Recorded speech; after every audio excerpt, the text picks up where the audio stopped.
अग्रणी, उसकी अग्रणी। महाराज शिव कथा कह रही है, भगवान ब्रह्मा और विष्णु ने जब शिवलिंग की आकृति को प्रकट किया, भगवान शंकर को जब प्रकट करा, तो भगवान शंकर जब प्रकट हो गए एक लिंगायत आकृति में भगवान शिव प्रकट हुए हैं। महाराज लिंगायत,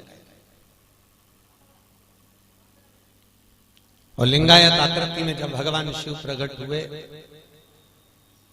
भोलेनाथ जब प्रकट हो गए, तब ब्रह्मा जी ने भगवान विष्णु से पूछा, क्या आपके पिता यही हैं जो प्रकट हुए? शिवलिंग की जो आकृति प्रकट हुई है, आपके पिता क्या ये हैं? यही आपके पिता है? हाँ, भगवान नारायण कह रहे हैं यही मेरा पिता है। इतने में ब्रह्मदेव ने कहा, एक काम करते हैं, एक काम किया जाए, जरा पता करा जाए कि इस शिवलिंग का चरण कहाँ है और शीश कहाँ है। आप लोग महाकालेश्वर गए हो ना दर्शन करने के लिए, तो महाकाल बाबा का पांव कहाँ है और सिर कहाँ है, बताइए।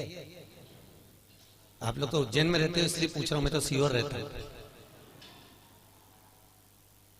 इसलिए आपसे पूछ रहा हूं। महाकाल बाबा का मस्तक कहाँ है? महाकाल बाबा के चरण कहाँ है?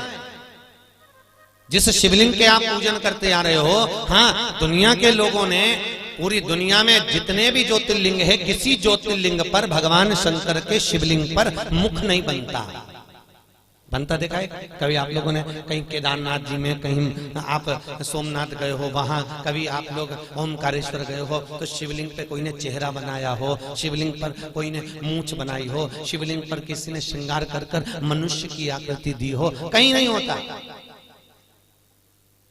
किसी जगह नहीं। कहां होता है? उज्जैन में। अब उज्जैन महाकाल में लोग चेहरा बनाते हैं, वो एक अपनी बात है, पर शिव महापुराण में उसका कोई प्रमाण नहीं, ठीक है। उस पर वो गणेश जी बनाते हैं, ये उनकी बात है, वो उस पर कुछ भी बनाए, ये उनके ऊपर, पर शिव महापुराण में इसका प्रमाण नहीं, क्योंकि शिव महापुराण कहती है कि भगवान के शंकर के शिवलिंग में मनुष्य को यह पता लगाना कि मस्तक कहाँ है, चरण कहाँ है, यह अज्ञात है। महाराज शंकर की जिस ओर बैठकर आप आराधना करते हो, शंकर का मुख उधर हो जाता है, उनकी दृष्टि वहां हो जाती है। तुम पीछे बैठकर आराधना कर रहे हो, शंकर तुम्हारी साइड है। आप शिव की आराधना जलाधारी के साइड कर रहे हो, तो शंकर का मुख उधर है। शंकर को जानना, उनके चरण कहाँ है, उनका शीश कहाँ है, पहचानना बहुत कठिन है। उसी तरह जैसे शिव महापुराण में लिखा कि घर के बाप को, घर के पिता को और घर के माँ को, घर के बुजुर्ग को जानना बहुत कठिन है। महाराज जगत के माता पिता को भी जानना बहुत कठिन है। बड़ी बहू को लगता है मेरी सास छोटी को ज्यादा चाहती है, छोटी को लगता है कि मेरी सास सब कुछ बड़ी को लुटाए जा रही है। ईमानदारी से बोलना, यहाँ सासुएं बैठी हुई हैं, सास ने अगर 2 बच्चों को जन्म दिया, 3 बच्चों को जन्म दिया, 4 बच्चों को जन्म दिया, तो बराबर का दूध पिलाया है उसने, कपट नहीं करा। चारों बच्चों को बराबर का पालन किया है उसने कपट नहीं किया। कपट की शुरुआत तो वहां से हो जाती है जब से घर में चंद्रघंटा आ जाती है, दिक्कत यहां से आ जाती है। वो कहती है देखो तुम्हारी मम्मी को, तुम्हारे पापा को वो छोटे को ज्यादा चाहते हैं, वो छोटा कहता है देखो तुम्हारी मम्मी पापा को, छोटी बहू कहती है वो बड़े को ज्यादा चाहते हैं। तो बेचारी जो घर में माता पिता हैं उनको समझना मुश्किल पड़ जाता है कि हम किसके साथ रहें, कैसे रहें, क्या करें। और निवेदन है, शिव महापुराण की कथा कहती है समझदारी रखना जिंदगी में। श्रीमद् भागवत की कथा याद रखना कि भागवत जी में शुक्राचार्य जी जब राजा बलि के साथ में गए तो वामन भगवान ने उनकी एक आंख कर दी। कितनी आंख करी? एक दृष्टि करी। क्यों? क्योंकि शुक्राचार्य जी को वामन भगवान बताना चाहते थे कि तुम घर के गुरु हो, तुम घर के बड़े हो, और घर का जो बड़ा होता है उसकी दृष्टि हमेशा एक होना चाहिए। तो एक का मतलब ये नहीं कि तुम घर जाके सास की आंख फोड़ दो, उसकी दृष्टि एक होना चाहिए। दृष्टि एक से मतलब है कि सबको सम देखो। जैसे पहले की माताएं होती थी, जब दिवाली का टाइम आती थी तो दिवाली के टाइम पर जब बाजार जाती तो बाजार जाकर थान का कपड़ा कटवा के लेके आती और एक जैसे कपड़े के सबको एक जैसे कपड़े बनवा देती। लल्लू कल्लू पप्पू मुन्ना सब एक जैसे दिखे पूरे। तो कहीं बच्चा घूम भी जाए तो पहचान में जानी लीलाबाई की औलाद उनकी पहचान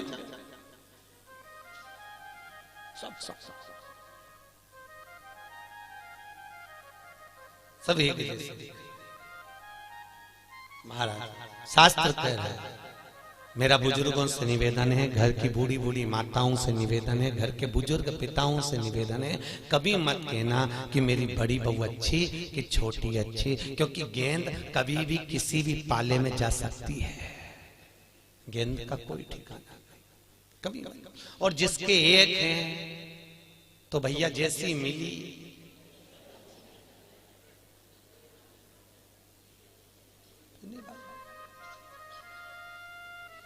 पहला का लोग ये 2-2 4-4 लड़के लोग जन्म देती थी माताएं, काहे के लिए देती थी कि एक अगर रोटी नहीं दे तो एक तो दे, और एक नहीं दे तो एक तो दे।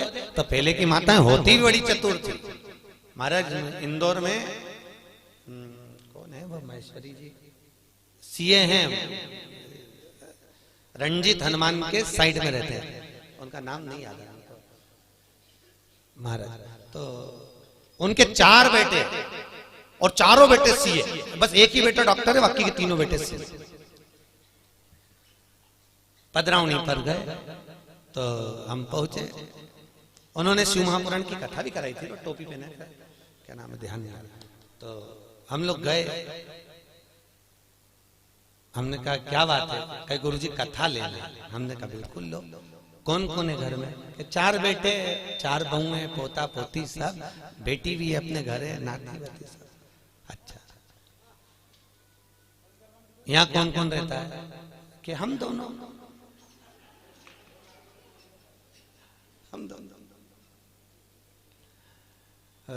बेटे कहे गुरुजी हम दोनों ने नियम बनाया था कि एक एक बेटे की शादी करते जाना है और शादी कर कर उनको अलग करते जाना।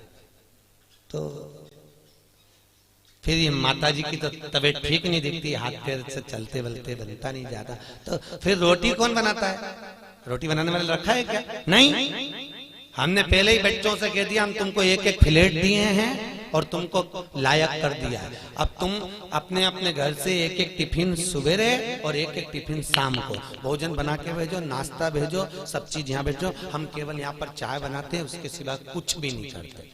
और महाराज सबसे ज्यादा जिंदगी खुशमय जी रहे हैं। सुबेरे से 4 टिफिन आते हैं, जिसके यहाँ का भोजन अच्छा लगता है खा लेते हैं, बाकी का नौकरों को दे देते हैं। नौकर भी इतने खुश, एक काम ज्यादा करके जाते क्योंकि रोज का खाना मिल जाता, रोज का इतने खुश महाराज। हम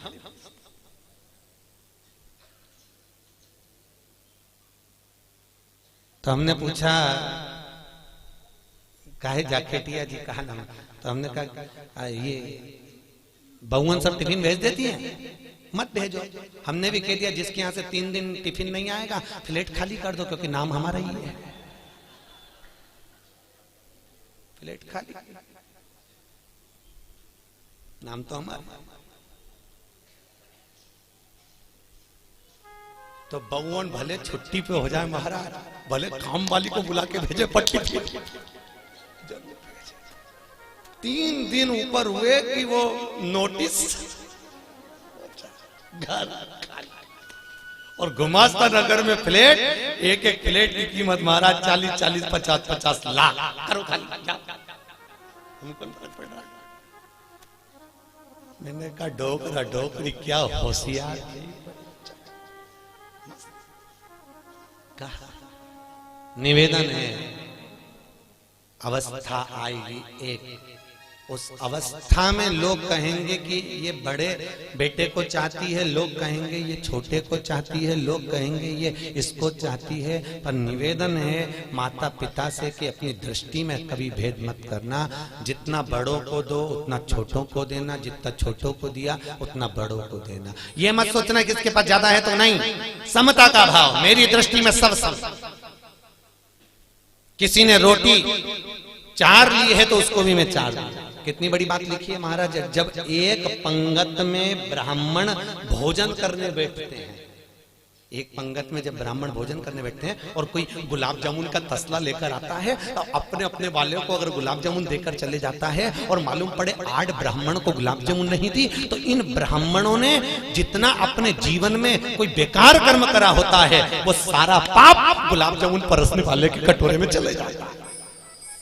विष्णु पुराण में लिखा।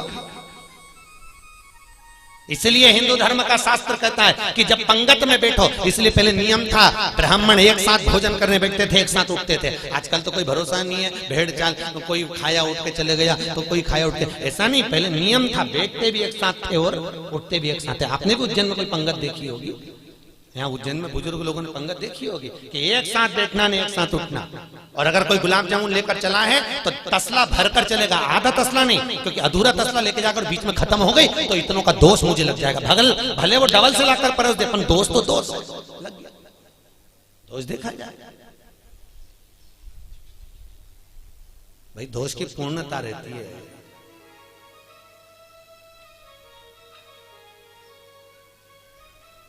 एक बार लक्ष्मी जी की बड़ी बहन, कितने बहन भाई थे लक्ष्मी जी? लक्ष्मी जी सगे कितने बहन भाई थे? 4। कितने बहन भाई थे? 4। लक्ष्मी जी की बड़ी बहन ज्येष्ठा, दूसरे नंबर पर लक्ष्मी, तीसरे नंबर पर दाता, चौथे नंबर पर विधाता। कितने बहन भाई हैं? 4। तो एक बार लक्ष्मी जी की बड़ी बहन ज्येष्ठा, जिसको कहते हैं दरिद्रता, उसने अपनी मां से कहा। लक्ष्मी जी की मां का नाम था ख्याति देवी। क्या नाम है? ख्याति देवी। तो ज्येष्ठा देवी ने, दरिद्रता देवी ने अपनी मां से कहा, मां, ओ मां, मां, मैं मनी मन भगवान विष्णु को अधिक प्रेम करती हूं और मैं नारायण से विवाह करना चाहती हूं। अब नारायण के पास में खबर गई तो नारायण तो सर्वाधिक अगर प्रेम करते थे तो लक्ष्मी से करते थे। सर्वाधिक प्रेम अगर नारायण करें हैं तो लक्ष्मी से करें, इसलिए उनका नाम लक्ष्मी नारायण। पर दरिद्रता कह रही है, ज्येष्ठा कह रही है, मैं नारायण से प्रेम करती हूँ। भगवान नारायण ने खबर पहुंचा दी, मैं ज्येष्ठा से विवाह नहीं कर सकता, मैं दरिद्रता से विवाह नहीं कर सकता। तो इतने में लक्ष्मी जी ने भी कह दिया, नारायण आपका और हमारा विवाह तब होगा जब तक मेरी बड़ी बहन का विवाह नहीं हो जाता, तब तक अपन दोनों का विवाह भी नहीं हो सकता। पहले विवाह हो जाएगा। तो भगवान नारायण ने कहा, उसमें क्या देरी है? भगवान विष्णु ने उसी समय पर दुस्साह मुनि निकल कर जा रहे थे। कौन से मुनि है? दुस्साह मुनि। और दुस्साह मुनि निकल कर जा रहे थे। दुस्साह मुनि को जब देखा तो दुस्साह मुनि को देखकर तुरंत उसी समय पर, उसी पल भगवान नारायण ने दुस्साह मुनि को देखकर कहा, दुस्साह जी इधर आइए। दुस्साह जी बोले, बोलो क्या बात है? मेरा मन है कि आप शादी कर लीजिए। दुस्साह मुनि ने कहा, मैं तो जिंदगी भर कुंवारा रहने वाला हूं, तुम मेरी शादी करा रहा, मैं विवाह नहीं करूंगा। भगवान नारायण ने समझाया, पहले लड़की तो देखो कैसी है, पहले छोरी देखो, इसके बाद विवाह करना नहीं करना तुम्हारे ऊपर है। ठीक है, छोरी देखी। अब देखते से दुस्साह मुनि ने कहा, ये तो लक्ष्मी जैसी सुंदर है। तो भगवान ने कहा, कर लो विवाह। दुस्साह मुनि ने उस दरिद्रता से विवाह कर लिया और विवाह कर कर दुस्साह मुनि दरिद्रता को लेकर अपने घर जाने लगे। जैसे ही घर में पहुंचने लगे, इतनी देर में तो घर में आवाज आ रही थी, ओम ब्रह्मवे स्वाहा, ओम विष्णवे स्वाहा, ओम इंद्राय स्वाहा, ओम प्रजापते स्वाहा। जैसे ही यज्ञ की आहुतियों की जब आवाज आई तो इतने में तुरंत दरिद्रता देवी तो भागी और भागकर पीपल के पेड़ के नीचे जाकर बैठ गई। दुस्साह मुनि ने कहा, दरिद्रता चलो, ज्येष्ठा ये अपना घर है, तुम्हारा ससुराल, चलो।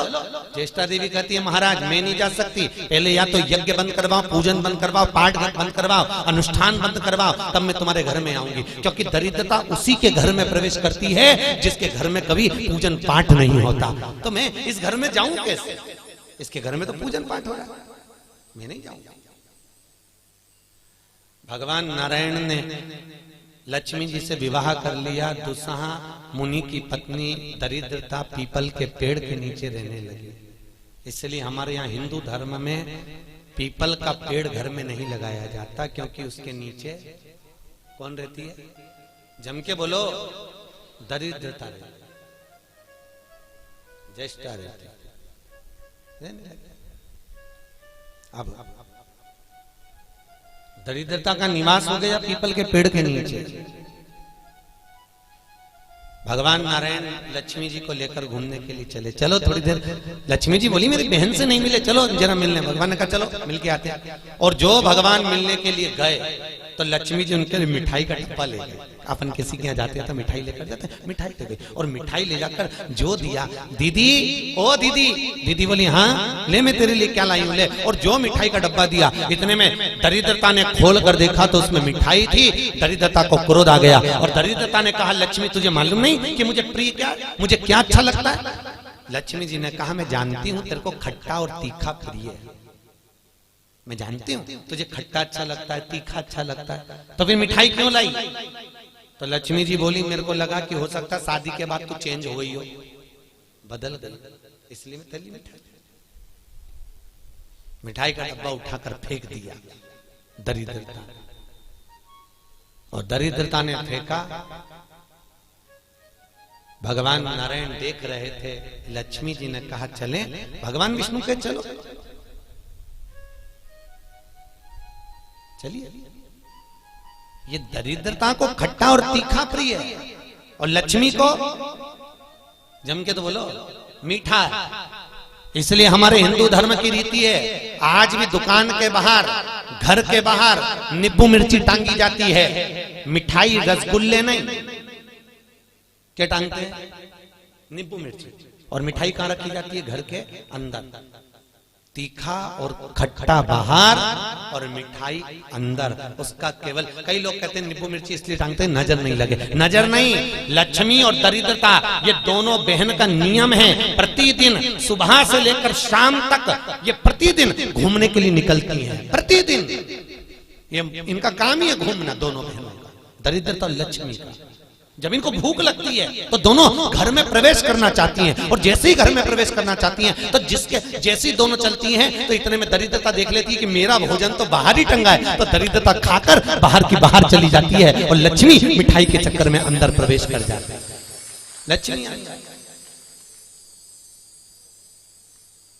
लक्ष्मी अंदर प्रवेश कर।